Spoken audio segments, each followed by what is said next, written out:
Park իր անսահման սիրո համար, Աստծուն փառք իր ողորմությունների համար, մենք նրանով ենք ապրում, շարժվում և կանք։ Սրտով ուղիղ, երբեմն խոսում ենք մարդու մասին, որ այս մարդը ծուռ է, ուղիղ չէ, խաբում է, վրացնում է, մի բան ասում է, ուրիշ բան անում է, սրտով ուղիղ։ Սրտով ուղիղ սա հատուկ է այն մարդկանց, որոնք Աստծուն են եկել, խոնարհվել են Աստծու առջև։ 32 Սաղմոսի վերջին խոսքում և 33 Սաղմոսի առաջին խոսքում ասում է. ուրախացեք Տերովը և ցնծացեք, ով արտարներ, և ցնծությամբ աղաղակեցեք ամենքդ, որ ուղիղ եք սրտով։ Եվ 33 առաջ խոսքը ցնծացեք Տերովով արտարներ, ուղիղներին վայելում է օրհնություն։ Ուղիղներին վայելում է օրհնություն։ Եթե մարդը ծուռ է, ուղիղ չէ, Աստծուն փառք է տալիս, դա կեղծիք է։ Բայց եթե ուղիղ է, իր սիրտը Աստծու առջև բաց է, դա Աստծուն ընդունելի է։ Եվ 112 Սաղմոսում նորից լսում ենք, 112 Սաղմոսի առաջ երկու խոսքերում ասում է. Ալելույա, երանելի է այն մարդը, որ Տերից վախենում է և նրա պատվիրանքներին շատ հավանում է, նրա զավակը զորավոր կլինի երկրի վրա, ուղիղների ցեղը կօրհնվի։ Ուղիղ մարդ Տիրոջից վախենում է և նրա պատվիրանքներին հավանում է, ասում է, նրա զավակը զորավոր կլինի երկրի վրա։ Եվ 4-րդ խոսքում ասում է. խավարի մեջ լույս է ծագում ուղիղների համար, ողորմած, գթած և արդարը։ Ուղիղ, սիրելիներ, սրտով ուղիղ մարդը չի սիրում կեղծիք, կեղծավոր չի։ Եթե մեղանչել է, սխալվել է, սայթաքել է,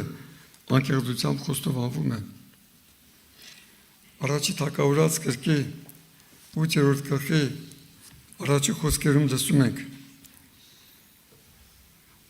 Եվ երբ որ Սամվելը ծերացավ, իր որդիներին Իսրայելի վրա դրավ որպես դատավոր,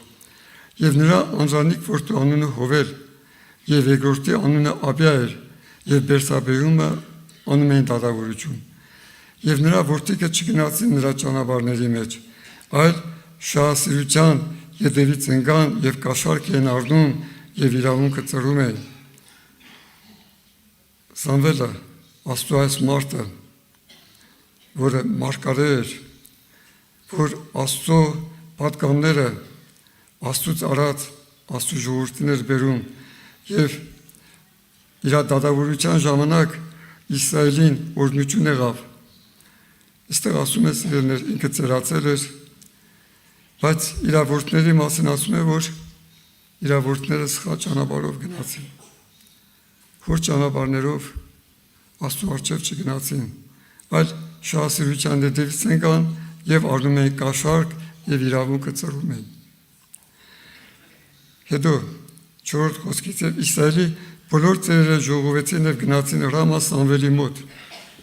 և նրան ասեցին. ահա դու ծերացել ես, ճիշտ են ասում, որ Սամվելը իսկապես արդեն ծեր էր։ Եվ քո որդիքը չեն գնում քո ճանապարհների մեջ, էս էլ են ճիշտ ասում։ Ճիշտ են ասում, որ Սամվելի տղեկը Աստծո ճանապարհների մեջ չեն գնում։ Արդ մեզ վրա թագավոր դիր, որ մեզ դատե, ինչպես որ ամեն ազգերը, այս սրա մեջ կար մեծ ծռություն։ Սրա մեջ ուղիղ չէին։ Եվ սրա տակ ինչ էր թաքնված։ Սրա տակ սա էր թաքնված, որ Աստծուն մերժում էին։ Շարունակության մեջ լսում ենք. և այս բանը Սամվելի աչքին վատ երևեցավ, որ ասին թե մեզ թագավոր տուր, որ մեզ դատե, և Սամվելն աղոթ կարավ Տիրոջը, և Տերը Սամվելին ասեց. լսի ժողովրդի խոսքին, և այն ամենին, որ քեզ ասեցին,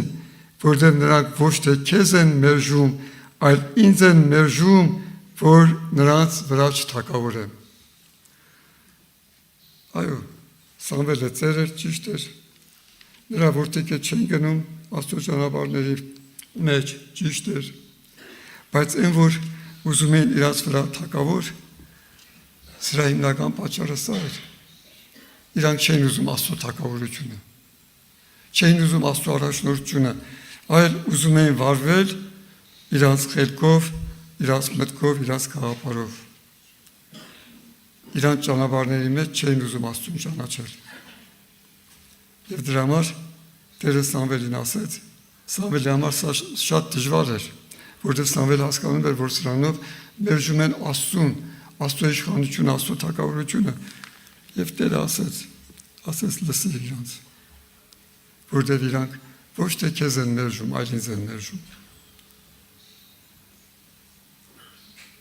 Եվ սիրելիներ,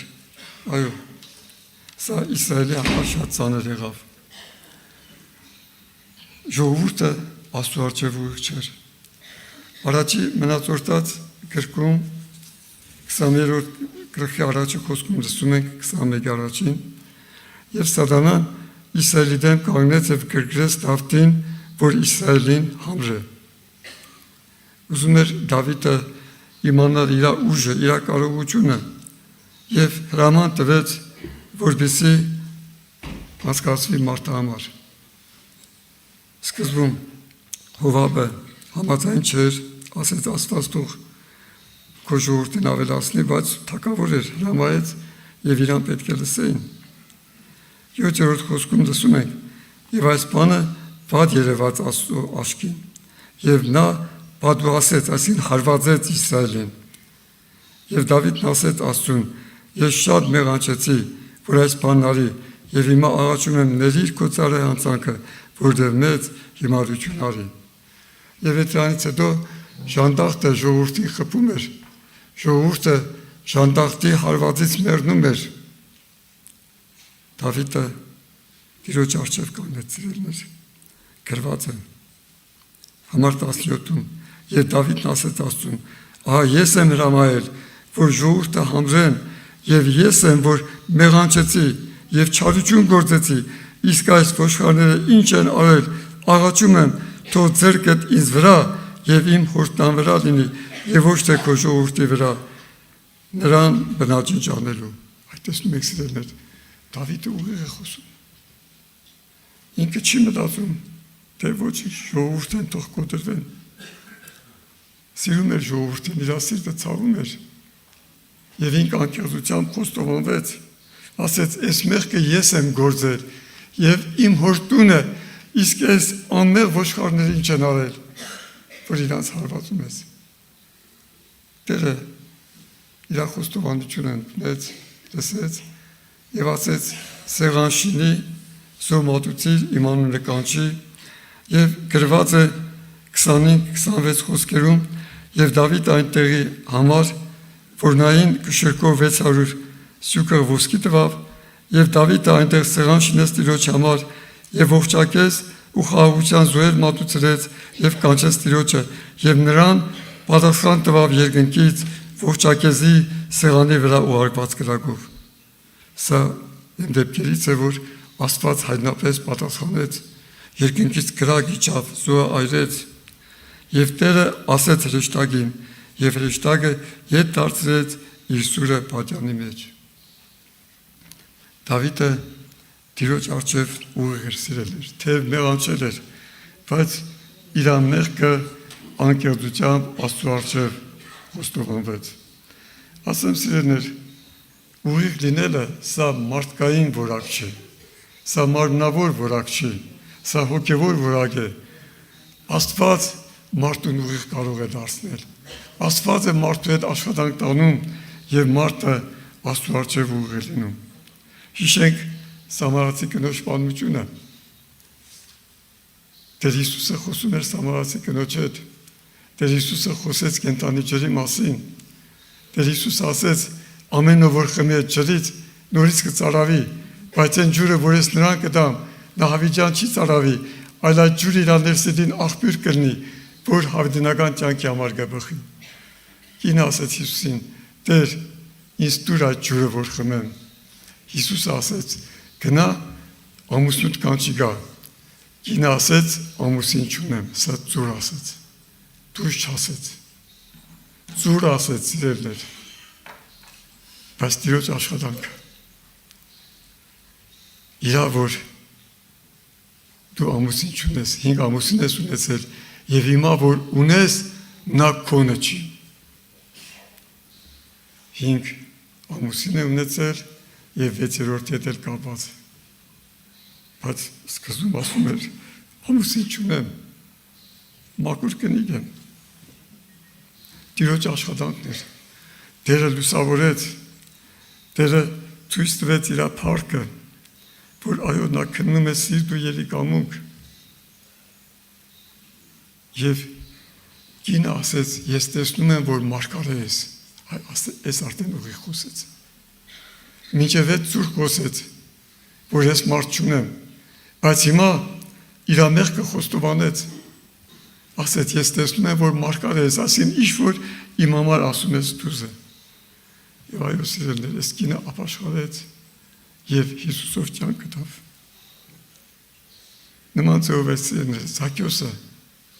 որ խոսվեց, չէ, սա Տիրոջ աշխատանքն էր, որ ինքը խոստովանվեց, իմ ունեցվածքի կեսը աղքատներին եմ տալիս, և եթե մեկին զրկել եմ, պետք է հատուցեմ քարապատիկը։ Այո, և այդ տանը փրկություն եղավ։ Խաչի վրայի ավազակը ուղիղ չէր։ Ինքն ու ընկերը իրար պաշտպանում էին, Տիրոջը ասում էին, եթե Աստծո որդին դու ես, իջիր խաչից, քեզ էլ ազատի, մեզ էլ ազատի, բայց լույս ծագեց այս ազնվորության վրա, լուսավորվեց, մեղքը ճանաչեց, ուղիղ խոսեց, ընկերոջը հանդիմանեց, ասեց, չէ որ մենք այս մեղքի մեջ ենք, այս հանցանքի մեջ ենք, և մենք իրավունքով արտարացի ենք կրում մեր պատիժը, իսկ այս արտարը ինչ արել, և ասեց, Տեր, ինձ հիշիր, երբ որ քո թագավորությամբ կաս։ Այո, սիրելիներ, Աստված է մարդու հետ աշխատանք տանում, որպեսզի մարդը ուղիղ լինի, Աստծո առջև շիրակ լինի և խոստովանվի։ Ես հիշում եմ քույրիկներից մեկի կեսուրի հետ առաջ անգամ խոսում էի, խոսեցի և ես կինը ասեց այ բալաջան, ես արտար մաքուր կնիկ եմ, ոչ մի հանցանք չեմ գործել, անգամ մժեղել չեմ տրորել, ամուսինս գնացել է բանակ, պատերազմի, հայրենական պատերազմի, ետ չի եկել, առավոտից իր գուն աշխատել եմ ջուղի ֆերմայում, քրտինքով իմ երեխեքին պահել եմ, ոչ մեկին վատություն չեմ արել, ես արտար մաքուր կնիկ եմ, դե էլ արդեն ասելու բան չունեի, և քույրիկը հարցը լուր տվեց, որ կեսուրը ուզում է հանդիպել, հաջորդ անգամ հանդիպեցի, ասեց, վայ եղբայր, ասում է, այդ գիշեր Աստծո հրեշտակին տեսա, կինոյի ժապավենի նման ցույց տվեց իմ ամբողջ կյանքը,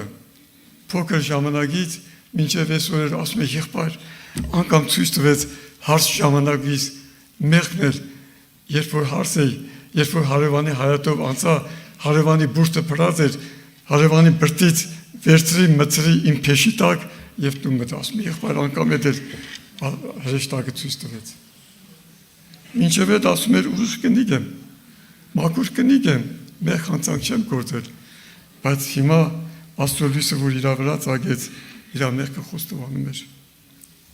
51 Սամոսի համար 10 գրված է, Սամոսի հեղինակը Դավիթը աղոթում էր Տիրոջը, ով Աստված, ինձանում սուրբ սիրտ ստեղծիր և ուղիղ հոգի նորոգիր իմ մեջ, ուղիղ հոգի նորոգիր իմ մեջ, ուղիղ հոգի։ Սա շատ կարևոր է սիրելիներ, որ Տիրոջ առջև ուղիղ լինենք։ Մեր խոսքը, մեր գործը իրար պետք է համընկնեն, եթե ուղիղ են, եթե սխալվել եմ, մեղանչել եմ, ես իմ մեղքը խոստովանելու եմ։ Ես միջավայրի առջև մեկի դեմ ես մեղանչել եմ, չեմ ամաչելու։ Ինչի համար, որովհետև իմ համար ամենակարևորը սա պետք է լինի, որ Աստծո հետ հաշտվեմ, Աստծո հետ խաղաղություն ունենամ, եւ ես մասսայի առջև, ժողովրդի առջև իմ մեղքը խոստովանում։ Աստված թողորն է սիրելներ։ Դավիթ աղոթում էր ինձանում Սուրբ Սիրտ ստեղծելով Աստված եւ ուղիղ հոգի նորոգիր իր մեջ։ Աստված թողորն է Աստծո լույսը մեր վրա լինի եւ մենք Աստծո առջև ուղիղ լինենք։ Եվ վերջում եզրափակման մեջ ուզում եմ հիշեցնել Եբրայեցիս թղթի 7-րդ գլխի 25 խոսքը, որտեղ ասում է. Ուստի եւ բոլորովին կարող է փրկել նրանց, որ նրանով մոտենում են Աստծուն, որտեղ միշտ կենտանի է, որ նրանց համար բարեխոսություն անի։ Հիսուս Քրիստոսը բոլորովին կարող է փրկել իրանով Աստծուն եկողներին, որտեղ ինքը միշտ կենտանի է, որ նրանց համար բարեխոսություն անի։ Աստծո որդին, մեր փրկիչը, մեր Տեր Հիսուս Քրիստոսը խաչվեց, մեռավ, հարություն առավ, հիմա Հայր Աստծո աշխողում է, որպես մեր բարեխոս, մեր քահանայապետ, եւ ինչ մեղք ուզում է լինի, ինչ հանցանք ուզում է լինի, Քրիստոսի արյունը մաքրում է, սրբում է, ջնջում է, չկա մի մեղք, որին Հիսուս Քրիստոսի արյունը լուծում պատասխան չտա։ Եվ դրա համար Հովհաննեսի ավետարանի առաջին գլխում ասում է. նա էր ճշմարիտ լույսը, որ աշխարհ եկած բոլոր մարդկանց լուսավորում է։ Աշխարհ եկած ամեն մարդու կարող է լուսավորել, վերջին մեղավորին կարող է լուսավորել, Աստված թողորնի։ Աստված թողորնի սիրելիներ, որ մենք Աստծո առջև ուղիղ լինենք, անկեղծ լինենք, անկեղծությամբ մեր սրտերը իր առջև բացենք, խոստովանվենք Տերը ողորմած է։ Երկենք, երկից հետո աղոթքով Տիրոջ առջև ենք գալու։